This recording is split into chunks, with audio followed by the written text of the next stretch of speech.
I think it's really easy to get caught up in the more, better, faster now. So we're seeing all these things on social media and we have, friends that are doing certain things with their money. And I think that when we pause and say, hey, is that something that I really value? I drove a 1997 Toyota Corolla from the time I was 16 until I was 29, and I didn't have a car payment. Because I didn't have a car payment, when I was in my 20s, I used to put $200 a month away into a savings account. We pretended like we had a car payment, and basically the fake car payment went into a high-yield savings account. We would have $5,000 a year to travel, and we went to some really interesting places. We went to Italy, we went to Thailand. We, did these really fun trips, and a lot of people in their mid-20s couldn't afford to do those types of trips, and they wondered, how did we do that? I helped them use their money to match their values to live a great life. All of these big life changes have financial components. I work 25 hours a week. I still have time with my 2 kiddos. I still have time with my husband. Each year, I'm doing more and more of the work that I love in my business and less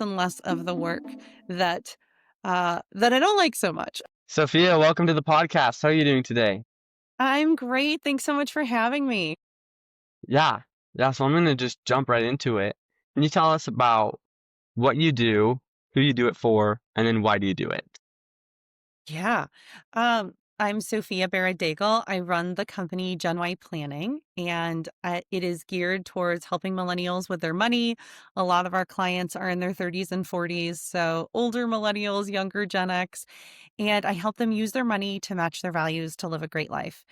And I started this business because at the time when I launched 12 years ago, there wasn't a lot of financial planners that were geared towards helping young clients with their money. And I had friends that were coming to me in their 20s or early 30s saying, hey, life is becoming more complicated. I'm engaged or getting married or moving or having a baby, or I want to buy a home. How do I navigate through all these big financial decisions? Who do I talk to about that?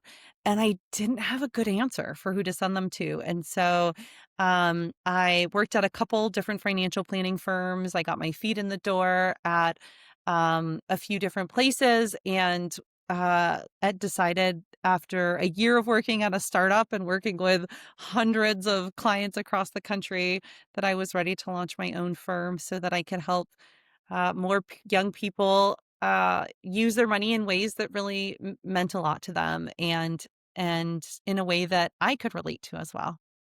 Yeah. I like that. So in what ways do you use your money to match your values? Yeah, me personally. So, my husband and I love to travel, and we've just always loved to travel. It's something that we've been into our whole lives. I traveled a lot with my family growing up. My husband is from the US but grew up abroad. And so he was very much an international kid.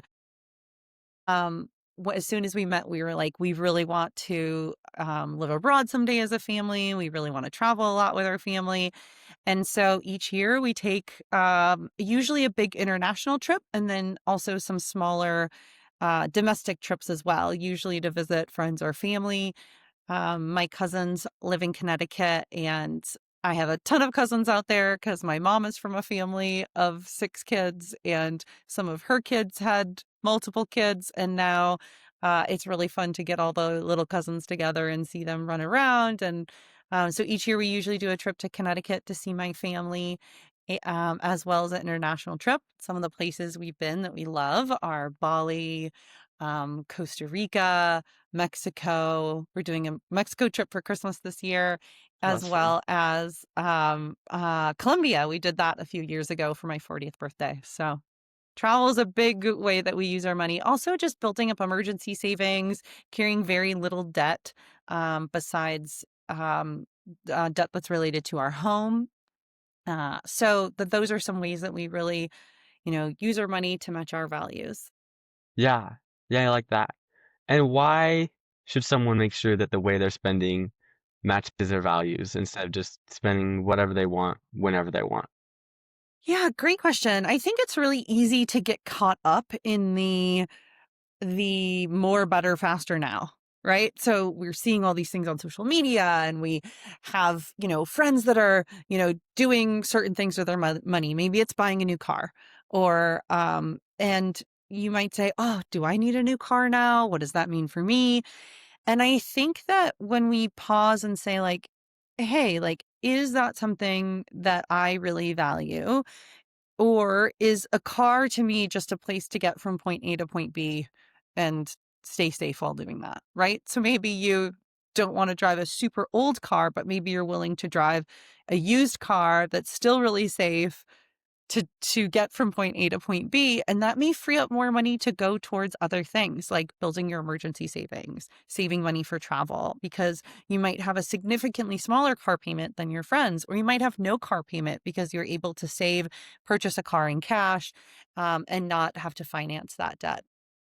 Yeah, yeah, 100%, and, if that's something you did care about, like having a nice car, then the money would go towards that, but, like, for you, it's travel, it sounds like, and so that's where the money goes, and then not having debt. Yeah. I told this story to a friend's stepdaughter the other day that I drove a 1997 Toyota Corolla from the time I was 16 until I was 29, and I didn't have a car payment. And because I didn't have a car payment when I was in my 20s, I used to put $200 a month away into a savings account so that each year I would have money to go to travel. And at the time, my boyfriend did the same. And so together, we both drove really old cars, but we pretended like we had a car payment. And basically that car payment, that fake car payment went into a high yield savings account. We earned a little bit of interest on that. So, $200 times 2 is 400, times 12 is 4,800 plus a little bit of interest. We would have $5,000 a year to travel, and we went some really interesting places. We went to Italy, we went to Thailand. We, did these really fun trips, and a lot of people in their mid 20s couldn't afford to do those types of trips, and they wondered, how did we do that? And it was because we were able to, save for that goal every month, and we didn't care what kind of car we were driving. Well, we wanted our cars to last as long as possible so that we could keep saving for travel, so that that's where our money went. Yeah. Yeah, I like that, and when did you, figure out that you should be conscious of where your money is going? Yeah, I always was interested in money ever since I was little. And even though in college I was a theater major, I was a double major in theater and women's studies. And so, again, I'm a big proponent of like going to college, getting in and getting out in 4 years, but it doesn't necessarily, you don't have to pick what you're going to do for the rest of your life in college. And I think that's something that's really hard for a lot of young people, is feeling all this pressure to like know what they want to study and go for a specific thing and make sure that that they have everything figured out. And, at the time I really wanted to do theater. I wanted to be a singer on a cruise ship. But I started reading this book called Smart Women Finish Rich by David Bach. And I read it in college when I was in between studying lines for Steel Magnolias and, sitting in a coffee shop. And so I read that book and I learned about homeownership and about, I got in my head that I really wanted to buy a home when I graduated from college. And so I got a real job as a banker, and I decided to use a little bit of money that I had for a down payment. I took out a first time home buyer's loan. And so that kind of started me on this wealth journey of, okay, I have my first house, I have a job. How can I be really smart and thoughtful with my money? And I started, that was a time when, this was like the early 2000s, there was a lot of personal finance blogs. So now there's a lot more YouTubers talking about personal finance. There's podcasts that are about personal finance. At that time, there was personal finance blogs, and those people often had Twitter accounts. So if you looked at my Twitter feed, I was following financial bloggers, and I was following travelers and like travel bloggers. And those were like the two things that I was really interested in. And I was like, what cool destination do I want to go to? And how can I be smart about my money so that I can go there? So that journey led me to thinking more about, oh, I found this designation called a CFP, a certified financial planner. And then I found out, oh, I can take classes part-time while I'm, doing other things, and start on the path to becoming a certified financial planner. And it took me a few years, but in my second class, I met my future boss, and um, that was the son of a father-son financial planning firm. And I studied with him for our midterm and we started talking, and they were hiring in their back office. And they interviewed me and I got the job, and they ended up, that was my first CFP course, and they ended up paying for the other four of my CFP classes, or four or five classes that I had left. They paid for a review course for me, and they paid for me to take my CFP exam. And so that really helped kind of launched me on this trajectory of financial planning.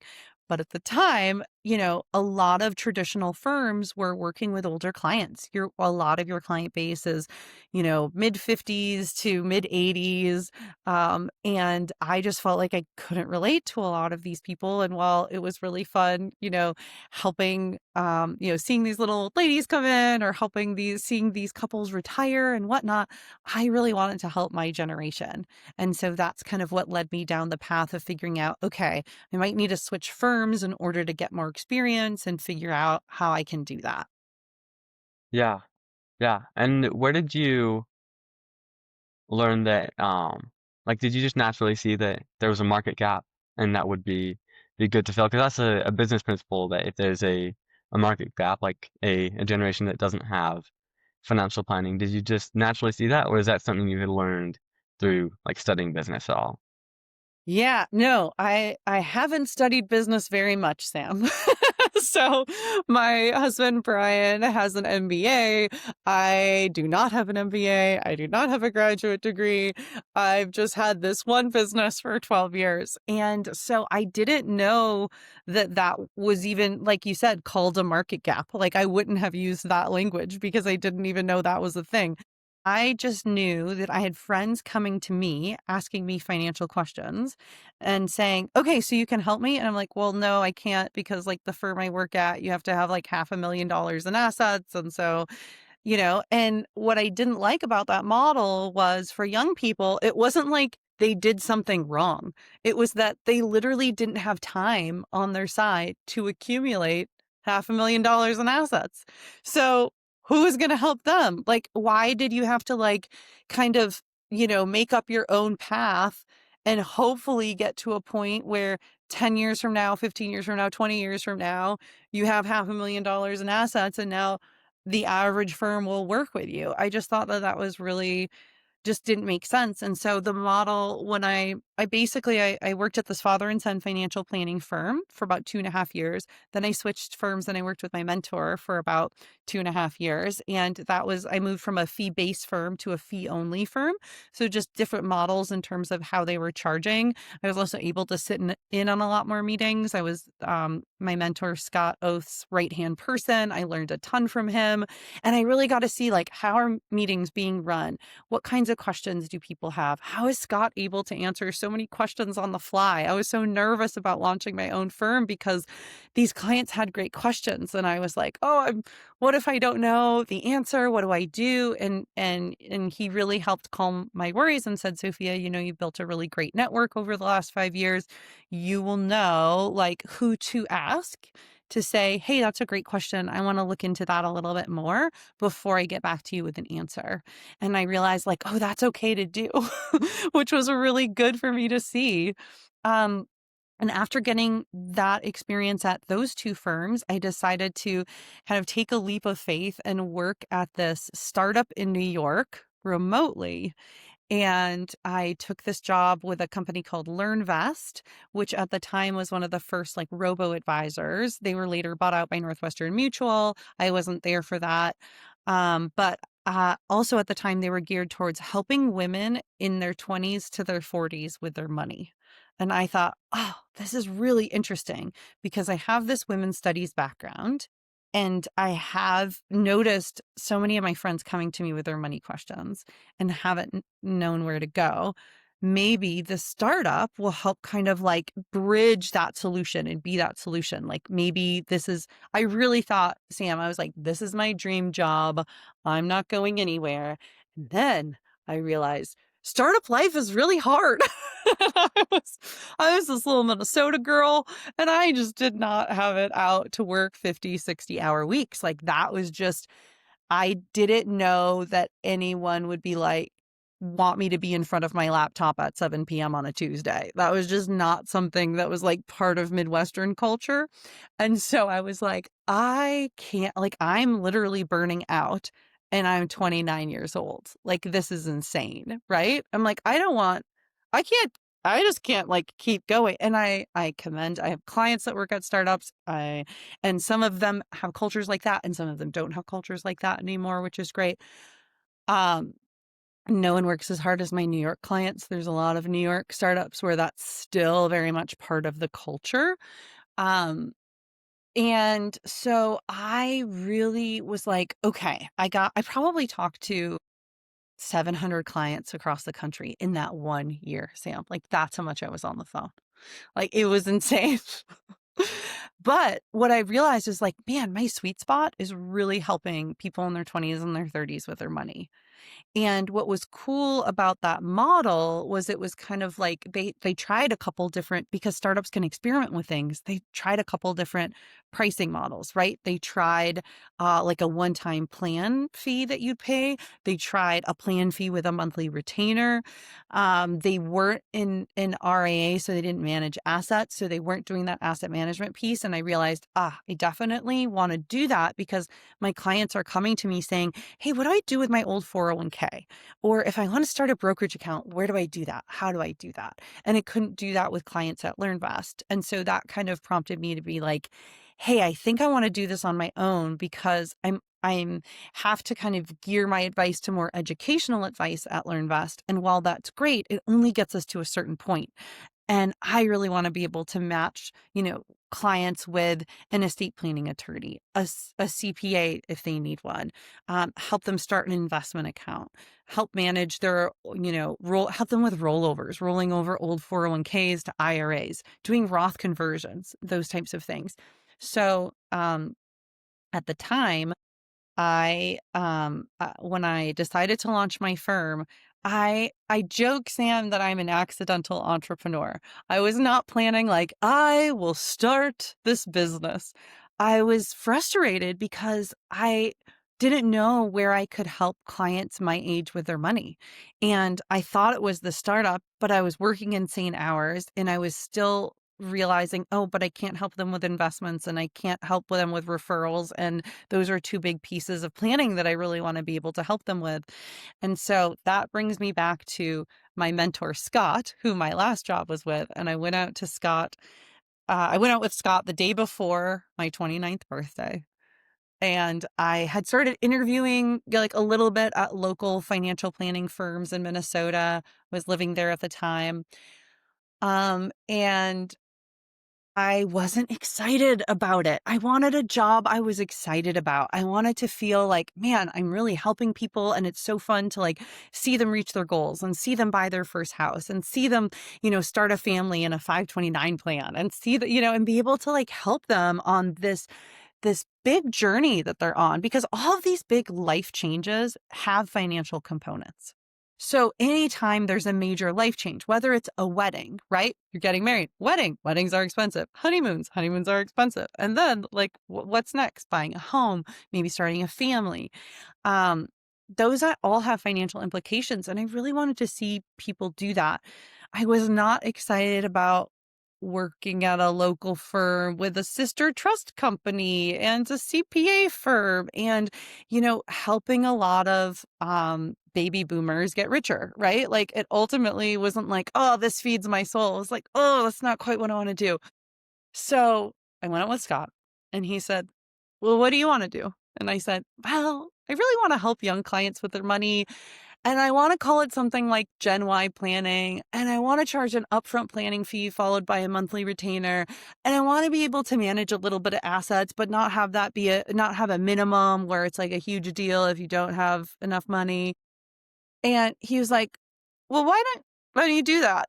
And I was like, oh, here's why. And I was like, what if I fail? What if I don't make any money? What if I don't have any clients? What if no one wants to work with me? I don't have a graduate degree, so maybe I shouldn't even be doing this. Well, I literally listed off all of my inner fears of like, here are all the reasons why I shouldn't do this, Scott.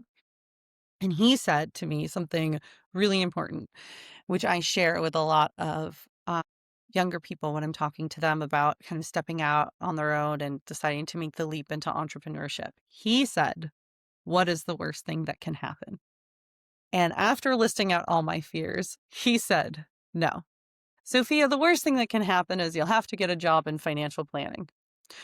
Which is exactly what you're thinking about doing right now. So why don't you just try it for 3 years? He's like, do it for a few years. If you're not making as much money as you want, or if it's not going the way you want, you can probably merge that practice in with another firm. He's like, but maybe you'll have 20 or 30 clients to take with you. And you'll start, you might have a couple million in AUM, and you will start at a different level because you're able to bring assets with you, bring clients with you. That's a 6-figure starting job. And I was making half that at the time. And so my plan was just to fail up, as I say. I didn't think this would actually work. And, it's like, I think that that's the biggest surprise, is that like success has continued to surprise me.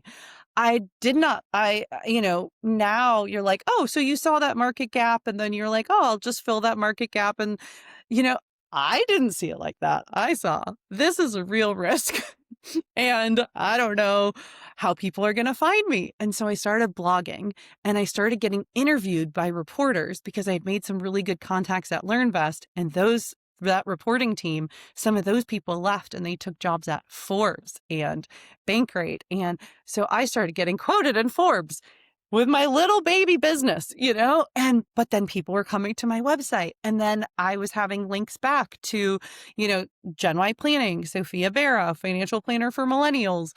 And so then I started getting some good SEO. And then if you would type in financial planner for Gen Y, I was the top organic Google search. So all of this stuff kind of came. It wasn't a well thought out business plan. A lot of it was just keep making the best decisions with the information that I had, and keep doing my pricing when I started out was like $750 up front and $99 a month, and I knew I was like, I'm not going to make a ton of money my first year, but I'm going to learn a ton from those like first 20 clients. And if I can just learn a lot from those clients, I'm going to like steadily raise my prices. I'm going to create um, a better financial planning process. I'm going to create financial plans that my clients like and enjoy. And I just need to get those first few people in the door and like learn. And that was great. And so now I have like 93 clients across the country. I have a small virtual team. It's me and one other CFP who's my right-hand person, Nia. And then we hired a client service associate. And she just came on. Um, she's been with us over a year now, and she's been fantastic. And so it's the three of us running this business, and I am so grateful for how it's grown. I'm so grateful that now I work 25 hours a week. I still have time with my 2 kiddos. I still have time with my husband. I have time to do things like this. I spoke in my alma mater last week, gave a presentation to them over Zoom, and that was really fun. And each year I'm doing more and more of the work that I love in my business and less of the work that I don't like so much. Figuring out, okay, how can I outsource this? Or how can I train different members of my team to take on these certain components? And that has made entrepreneurship a lot of fun for me, because in the beginning, you're doing all the things, you're wearing all the hats, and you're slowly able to say, like, I'm going to hire a bookkeeper. That was like the first thing that I outsourced, and then like, I'm going to hire a content manager to help me with my content, because now I'm getting clients and I don't have time to write blog posts and send out a newsletter. In the beginning, you got all the time in the world for that stuff, so you might as well do it yourself. And so it's been really fun being able to continue to work with my generation And, now I have some clients who have been clients for 10 years. And that is like really exciting thing because they've grown, I've watched their net worth double, triple, quadruple. Like it's been really fun to see that and be on their team for all of these big life events. Yeah, yeah. So working 25 hours a week is a lot different than like a 60-hour week at a startup. What steps have you taken? And you're talking about outsourcing a little bit, but what are you doing to be able to do the work you love? Yeah, I think, it starts by just like getting really clear on your time and like which hours you want to work and then kind of what's your ideal schedule and then slowly starting to like, fit into those hours. Um when am I going to do my client meetings? Okay. Then when am I going to prep for my client meetings? And, so I need team meetings to help prep for those meetings. And then who's doing the data gathering and the, initial meeting prep. And so being able to train my team on those things. Um, and then what are some of the on the business things like the bookkeeping or the running of payroll or the compliance consultant that I can hire to help make some of those things go smoother so that I don't have to think about, oh, every 2 weeks I need to run payroll. I can just know that, hey, my team and me, we're all getting paid twice a month and our bookkeeper is on it and she's on top of that. And then if I want to give a bonus or whatnot, I can just email her about that and she takes care of it. Um, yeah, so I think part of it is kind of like figuring out your ideal schedule. And I think part of it too is figuring out what are you good at? What do you like doing? And what are some of those things that you're not good at or you don't like doing, but you slowly want to take off your plate, right? Um, I am I there are certain things that I get a little overwhelmed at that Nia on my team is great at. So it's open enrollment for a lot of our clients. Sometimes we get these open enrollment packages from clients. So basically, if you have a full-time W-2 job, you get a whole suite of benefits from health insurance to, some people have a employee stock purchase plan they can participate in. You might have group life insurance, group short-term disability, a group legal plan, all of these benefits that your employer is offering you. Well, we feel like a big value we can provide for our clients is doing a deep dive into maximizing their company benefits. And you can only make those changes during open enrollment or when there's a major life event that happens, a baby, a marriage, that kind of thing. And so we can often save our clients hundreds, if not thousands of dollars just by revamping their company benefits. And that might mean changing which health insurance plan they're on and signing up for an HSA because now you're on the high deductible plan. And so Nia's been able to take that on and kind of dive into people's company benefits and say like, hey, here's why we recommend this. Here's how much this is going to save you. Here are the tax benefits associated with that. And this is, one of the reasons why I recommend that. Or actually switch to this plan since we know you're having a baby next year and whatnot, that, you're going to get better coverage. There's a lower out-of-pocket max, those types of things. So it's really fun when I know we're still able to provide that value to our clients, but it doesn't necessarily have to be me providing that value. And I think that that's the power of having a really great team and treating your team really well, paying your team well, and and making them feel really valued at your company. My team works, very similar hours to me. Irene is actually part-time and Nia probably works 20 to 30 hours a week, depending on the week. We have a team culture of not working on Fridays.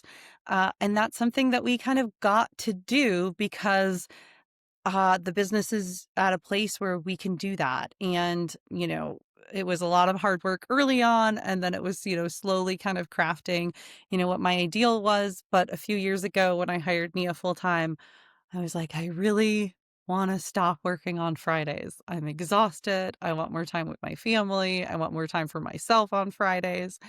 And so that has been really fun. And that's not something you can do at a startup. You don't get to make that decision. You can't do it in corporate America. But it's been really fun when you're an entrepreneur, you get to create your own ecosystem. And so, one of those things is, just saying like, yeah, we just don't, we don't have any client meetings scheduled on Fridays. We don't, I don't expect my team to be working on Fridays. If they want to check their email here and there, they can, but like, I'm not responding to any emails on Fridays. They know that. And so I think that it's really important that as a leader that I'm also demonstrating that I'm not, in sending them a bunch of emails on Fridays expecting a response, right? Like, no, I'm not doing that. So that's something that's been really great. And then also deciding, like, having a policy, like, we don't work with jerks. So we're not working, I'm not hiring jerks. And I'm not, I don't care how great they are. I want to be friends with the people that I hire. I want them to be people that I would want in my life because I see those people all the time. Nia and I see each other more than we see our closest friends because of, our friends live halfway, like on the other side of the country. And Nia and I see each other every week. And so want, I want to hire people that I really like and I enjoy spending time with. Um, and I also want to work with clients who are respectful to my team, who are kind, who, a lot of them are really interesting, doing fun, interesting work. And we don't work with jerks. If somebody's a jerk to me or my team, they don't need to be a client. I will fire them. And so we just don't take them on to begin with. I'm much better at spotting that. But it's really nice because when you're in corporate America or when you're working at more traditional jobs or even at startups, there's a lot of jerks that you just have to deal with. And it's really fun being your own boss and deciding that, nope, I'm just not dealing with that. Which is why it's very funny when I'm put in a situation where I have to deal with jerks because I'm not very good at it anymore. Mm. Yeah. What, um, what's been the biggest opportunity you had to turn down because you didn't want to work with that client? Yeah, I had a client who had an inheritance and um it it was it was a very challenging relationship and there was a lot of pushback from the beginning in terms of like not wanting to implement the recommendations or like being very hesitant to as to why I was recommending something. And she probably had $1.5 million. And a lot of people would look at that and say, oh, that's a big client. And if you're managing those assets, that would be great. And we had, I think, 2 meetings. And I realized this is not a good fit because I would explain things to her. I would, kind of dive into the numbers. I was really trying to be on her team and there was a lot of resistance. And so it's totally fine to have questions. I ask a ton of questions. I want my clients to to feel like they're in a safe space to ask all their financial questions and whatnot. And then I want them to know that I'm on their team and I want to help them implement these recommendations so that they can maximize their financial goals so they can reach their goals even faster. And um, if there is resistance towards that quite frequently, I've found that ends up being a lot more work for me and my team and that we never actually get to knocking off the action items that we we want to do or to help them kind of reach their goals because there's a lot of like money fears or there might be some money trauma from the past. They don't they feel weird about getting the especially with inherited money, things like that. There can be a lot of money yeah, like feeling unworthy of money or like they didn't earn it, so they don't deserve it. There's a lot of stuff associated with that, which is why I realized I'm not the best at working with people who have large inheritances. So a lot of my clients who I work with are first generation or immigrants or married to somebody who is. So very hardworking, made their own money, And if there is an inheritance, it's usually a very small amount in comparison to their net worth. And so, hey, grandma passed away, you got a $50,000 inheritance. That's great. It's exciting. We're able to like use that money to fund some 529 plans for the kids, pay off the car loan, and then we're back to kind of like, reaching our other financial goals. That's not like a life-changing amount of money. Um, Whereas when you're getting into like 500,000, a million, multi-millions, it is. And so there are some clients that I've worked with who, yeah, they may have an inheritance, but they really still focus on like, hey, I still really want to work hard. I want to focus on our jobs, and I want to kind of ignore that this money is there until I need it. Or I want to be thoughtful with like how to use it in this transition from being a two-income household to having one person stay home with family. And then I want to think, how do I want to use it at that time? So I would say that, yeah, I think, uh, I think being more restrictive with and thoughtful about who I work with and who I can help has allowed me to kind of grow my business in a way that aligns with my values more, as opposed to just focusing on like growing, growing, growing, growing for the sake of growth. And so I definitely have missed out on money and opportunities along the way. But I don't feel like that's been a negative in the long term. I feel like it's usually a negative in the short term, but an overall positive when I see, oh man, that client was like draining so much energy, taking so much time and resources away from me and my team. And then we land a new client and we're like, oh, this client is so much easier to work with. I'm so grateful that we, had the courage to offboard the client that wasn't a good fit, so that we made room for people who are a good fit.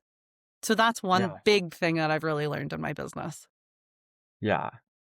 Kind of shifting gears a little bit, something else I wanted to ask about. What does it look like to, run a successful business while also, giving time to your family? Because some people might be like, okay, this is my big thing is the business, or this is my big thing is the family. But you're doing both. And so what is that Yeah. like for you? Yeah, I think it feels normal. I guess it's like I think that like it shouldn't it I just feel like there's so many entrepreneurs now who are parents. And I really feel grateful that I was able to grow my business when I was single, so that it was this kind of sustainable thing that I had in place once Brian and I met and decided we wanted to start a family and whatnot. Um, and it's also messy, right? Like it doesn't look perfect. I am, breastfeeding my 8-month old. And sometimes that means that my nanny's bringing in my 8-month old and I'm on a call and I just put my screen, I stop my camera and I feed my kiddo and I continue my meeting. And then I hand my baby back to our amazing nanny. And that's what working moms' lives can look like. And so that's kind of this interesting stage I'm in. I also have a 5-year-old. And so, I might be on a call and he gets home from school and there's some chaos or whatnot. Um, but also, it's really fun for my clients to see the new baby or to see my 5-year-old, running in and saying hi and wondering if I'm talking to Miss Nia. And it's a very full time in our lives, I would say. And I don't feel like I'm navigating it perfectly by any means. I feel like it's a constant uh I'm just like learning a ton about like how to be a better mom and whatnot. But what's really fun is my team is so solid and our clients are so gracious that I feel like it has been really amazing to feel like work has been the easy part this year. It has been navigating through, bringing a new baby into the family and traveling as a family of 4 instead of a family of 3 is different for us, right? At the beginning, I talked about how much we love to travel. And so I think those things have been more challenging, and our clients have been so supportive Oh, I should mention that Nia had a baby 4 days after me. So we were pregnant at the same time. And we were due 2.5 weeks apart. And we did not anticipate having babies so close together. I thought mine would come early. She thought hers would come late. We're like, oh, they'll be like a month apart. No, no, no. We were both on maternity leave at the same time for 6 weeks. And then she continued her maternity leave for another 6 weeks. I came back to work. And then, we figured it out and our clients were super supportive. And I think there's a lot of fears for people thinking, oh, if I'm at a small firm, I won't be able to take a maternity leave. Or like I need to like stay working in corporate America. And I'm just really glad that Nia and I figured out a way to make it all work and that our clients were gracious enough to support that and support two working moms. And Irene was such a trooper because she'd only been with us for less than a year and she had to take out a lot of client emails and to help us, navigate through that. And she was great. And so, um, I think that it's really fun for me to show my sons what having a entrepreneur mom looks like. And I feel like there's going to be some cool memories that they have and I'm really proud of that and I'm proud of what I'm building and what I've built. And I also am just am very intentional at this stage of my business that for me, it's not all about growing it. And I think that there's a lot of people that they they start a business and they work so hard just to like, is this a business? Is this working? Is it not? And like, yeah, I spent the first 3 to 5 years doing that. And then it kind of develops some momentum. And then I think people feel like they have to just like keep working harder and more and landing more clients and building a bigger team and growing and growing and growing. And I very intentionally realize like growth, just like constant growth isn't the goal, that we intentionally chose to have like a coast year this year, knowing that Nia and I were both going to be on maternity leave. And yet the business has still grown, which is also a whole other like funny story. Um, but I think that now I'm thinking more about, okay, how do I, what would scaling back a little bit more look like? Working 18 to 20 hours a week instead of, around 25 hours a week. What does that look like? And so part of that was realizing, oh, I want Nia to lead more of these client meetings now. And so now that's kind of our new transition is she's starting to be the lead on more of these client meetings, freeing up my time so that I'm not just in meeting after meeting. I have more time to, throughout my day, more time to work on the business, more time with my family, those types of things. So that's going to be a shift going into 2026 is her starting to lead more client meetings, me working less. And we've been on a wait list for clients for the last 2 years, and we've just taken on clients by referral only, mostly referrals from our current clients. And that has been just a really positive form of growth because the clients that we're getting are people who their friends have already told them about us and they've already kind of bought into what we're doing. And so they've been really amazing new clients coming on board that has has surprised us in that we've been able to grow during this time when we've been working less. So, it's really fun when the numbers work out like that and the time works out like that. And so those are some of my initial thoughts on, you know, like I was able to go on my 5-year-old's first field trip and it was really good to be able to like say like, oh, I can take time to do that on a Thursday and clear my schedule for that. And that's really cool that I have a job where I can do that. And I don't think I really want to volunteer at a bunch of field trips. I'm like, that's great. That's great for them. I did it. And I'm like, I don't know if that's my thing. So, I think that's okay too, right? I'm figuring out certain things uh, but for me, it was really important that I be at that first field trip and I got to do that. So, still Yeah. learning. Yeah, no, I like that. Something else, you're talking about earlier how, a lot of people as they're heading into, getting married, buying their first house and having kids, that's all expensive stuff. What should people be doing, when they're my age, maybe a little bit older, to prepare for that and those expenses that will come? Yeah, I think it's really important to have some time as a young person being independent and figuring out, what do you like? What don't you like? You asked me, how do you like to spend your money in a way that matches your values? And I very quickly said travel. But I actually regretted not taking either a gap year before I started college, or I really wish I would have done it the year after college instead of jumping into work right away. I really wish that I would have taken a year after college to just travel the world, or even 6 months, 6 months of working my butt off and 6 months of traveling my butt off, right? Because you could stay in cheap hostels then, you can travel with friends, you can meet up with other people. There's just like so many things you can do at that stage of life that as you get older, you get bougier and you do not want to stay in a hostel. You want to stay in a nice hotel or a nice Airbnb, and you do not want to stay with random people. You want to stay with people you know, or you want to stay by yourself. So again, I think that like your your younger years being able to take some of those risks in just like whether it's like travel or whether it's learning a new skill or getting a certification that you're of just something you're really interested in, just why not?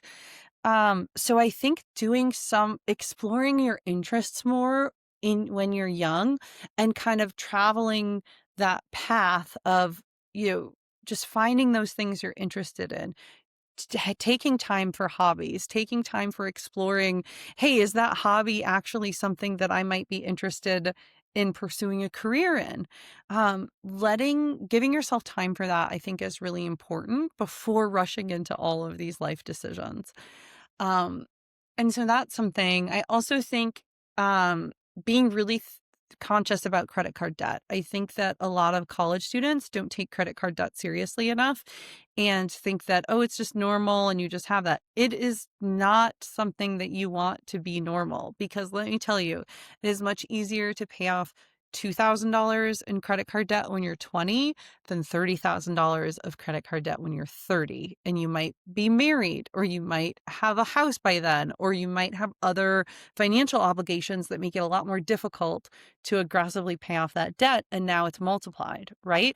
Versus if you're 20, go live at your parents' house, work your butt off that summer and pay off that 2K, and start building savings. The longer you can, work and build savings and stay out of debt and live like a college kid, even in your 20s, the more money you will have for a down payment on a home when you're 30, or being able to say, hey, I worked really hard for 6 months. I'm going to take that money that I made and I'm going to travel for as long as I can. And when I run out of money, I'll move home.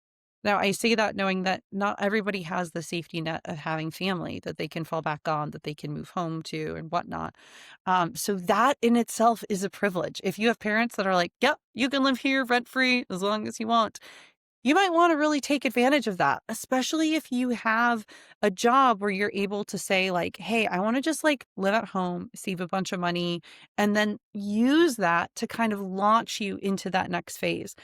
I think there's so much resistance towards doing that when you're in your 20s. You're like, I want to like get my own apartment, do my own thing. And I want to tell you, now is the time to not do that. It is the time to live with four roommates and each pay $300 a month in rent. Whatever it is, you like, just like it is actually the time to like save on housing costs so that you can save for other goals, invest in your hobbies, go see concerts you want to go to, that kind of stuff. But being really thoughtful about, you know, do I want to spend $1,000 on Taylor Swift tickets, or do I want to spend, $50 seeing a new artist I really want to see and being close up and in front? And, I would encourage you to say, like, it's one thing to, be really interested in music and concerts, it's another thing to just want a, like, social media thing that you can post and not getting caught up in what other people are doing online, what other people are doing on social media or TikTok or whatnot. Um, yeah, and I also think I think going out into the world and having those experiences versus being insular and being closed off from the world and having online experiences. I see a lot of video game addiction, social media addiction, that's gonna really limit the experiences you have as, a teenager or a 20 something.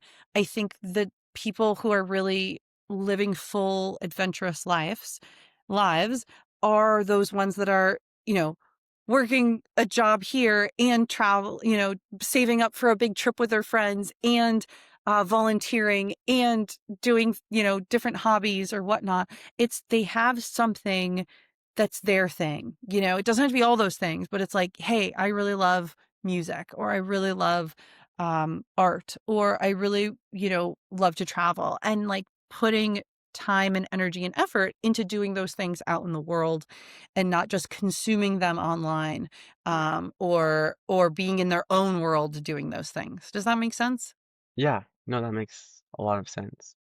Well, it's been great to talk with you today. If you could leave one piece of advice that you wish you knew when you were my age, what would that be? Yeah. Well, first of all, thank you so much for having me, Sam. This has been a lot of fun. I'm really honored. And I think that um I think that it's really I think figuring taking time when you're young to explore your passions and your interests and your hobbies um is really lovely. And also to encourage people to do that their entire lives. Because I think people get to this point where they start to accumulate things, right? They have the house and the husband and the kids.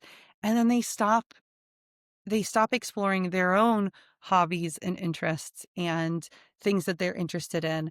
And what I found is that it's coming back to those things you enjoyed as a kid. So I enjoyed reading, I enjoyed crafts, and I enjoyed travel. And those are still things that bring me joy in my life today. And as I start to incorporate those things back into my life, I feel more like myself. I feel more like Sophia. And so it's taking some time to do that because I think that those things are really fun and make your life feel full and make oh, hey, this is something that I want to invest my money in or invest my time in or whatnot. Um, and so I would say just like exploring those hobbies and interests and passions and seeing where those lead. And in my story, those led to, a shift in my career. And those led me to start my own business. And that led me to finding a partner who also loves to travel and loves to have an adventurous life. And now raising kids that are little adventurers. And that is fun and it makes life worth it. And so just to encourage people to explore those things while they're young. And the clearer they can get on that, I think the more they will find that serves them in various stages in their lives. Yeah, yeah, I like that. I've heard that multiple times from guests is to, get clear on what's important to you and know what you enjoy doing. And I think it's interesting to see that continue to come up.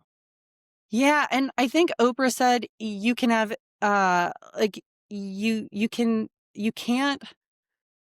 you can have it all, but you can't have it all at the same time. And I think there's something to that of you know the the days are long, but the years are short.